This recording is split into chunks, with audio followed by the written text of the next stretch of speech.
মুরব্বী কি হয়েছে? মন টন খারাপ? কি আর কমু বাবু, চরের মধ্যে বাড়ি আছিল, সারা জীবন চরের মধ্যে থাইকে আসলাম। এই জায়গার দাম 8,000 টাকা 9,000 টাকা সীমা।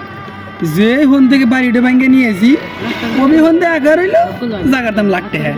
এ আপনি না তাহলে তেস মারা গেল। আবার হে কাইমে যা জায়গা কিনবো ব্যাগ ভালো একটা জায়গা পাইছি, ব্যাগ কয় যে না এ জায়গা নিও না, এনে কবর চান এনে বাড়ি না থাকা যাবো না, তো সেখানে নিলাম না। হে জায়গা ফরওয়ার্ড রাস্তাঘাট হয়ে গেছে, হে জায়গার দামও লাগতে হ্যাঁ। এ আপনি না তাহলে আবার তেস মারা গেল।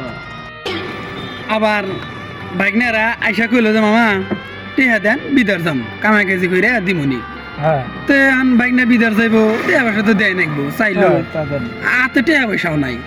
বাড়ির দুটো গরু আছিল, এই গরু দুটো বেচে টেহা দিলাম, এ বছরকে বছর পার হয়ে গেল, এ টেহা দেওয়ার খবর নাই। বাইক না রাও তাহলে আপনি তেস মেরা দিন। ওই দিন রাইতে আবার বুঝছা বাবু মিয়ার জামাই ফোন দিছে, রাইতে ওকে আব্বা আইসেন একটা কাম আছে। তো আমি কইলাম যে এত রাইত হয়েছে বাবা সকালে আসি, কয় না আপনার এখনই আসা নাকবো, হে জোরাজোরি করে ছাড়ে না। গেলাম তে শহরের মধ্যে একটা জায়গা, হে রাইতেই জায়গাটা নিল বুঝছা। হ্যাঁ ঠিকই আছে, শহরের মধ্যকার জায়গা তো থাওয়া যাবো না, আইতে থুয়ে গেলি করে সকালে মানুষ তেস মেরা নিব। এ মুরব্বী হুজুর বারবার এগুলো কি কয়? এই একটা হুজুর মানুষ, এগুলো একটা কথা কোন আপনি?